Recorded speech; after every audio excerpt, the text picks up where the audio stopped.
Praise Lord सर्वांना. आज आपण पवित्र शास्त्रामधून स्तोत्रसंहिता ह्याचा 34वा अध्याय आणि 8वं वचन वाचणार आहोत आणि ते आपण वाचूया. त्याच्यामध्ये असं लिहिलंय की परमेश्वर किती चांगला आहे ह्याचा अनुभव घेऊन पहा. जो त्याच्यावर भाव ठेवतो तो पुरुष धन्य. आमेन. आणि ह्याच अध्यायामध्ये जर आपण वचन 6 बघितलं, दावीद राजा इथे म्हणतो की मी परमेश्वराचा धावा केला आणि परमेश्वराने तो ऐकला व सर्व संकटातून सोडवले.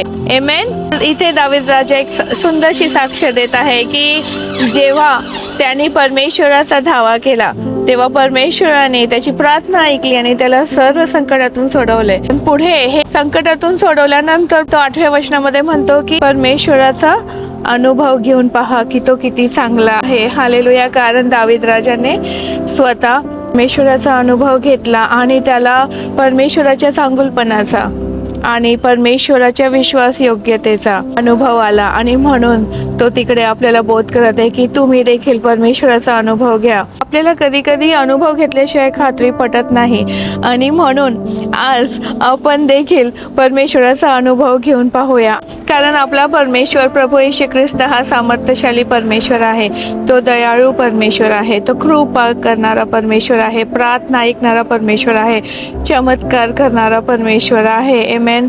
त्याला आपली काळजी आहे. तो आपलं संरक्षण देखील करतो. आपल्या जीवनातील सर्व व्याधी, संकट, क्लेश, दुखणं, आजार, समस्या हे सर्व परमेश्वर दूर करतो. आमेन. पण परमेश्वराकडे जेव्हा प्रार्थना करतो, आपण परमेश्वराची जेव्हा स्तुती आराधना करतो आणि जेव्हा आपण प्रभू येशू ख्रिस्ताला आपल्या जीवनामध्ये एक उद्धारक, एक प्रभू म्हणून आपल्या जीवनामध्ये स्वीकारतो, तेव्हा परमेश्वर आपल्याला त्याचे लेकरं बनवतो आणि इतकंच नाही तर आपल्याला तो त्याचा पवित्र आत्मा देखील देतो. ह्या सगळ्या अनुभवाद्वारे आपल्याला कळतं की परमेश्वर खूप चांगला आहे. तुम्ही परमेश्वराला शरण जा, परमेश्वराकडे प्रार्थना करा आणि परमेश्वराकडे क्षमा मागा.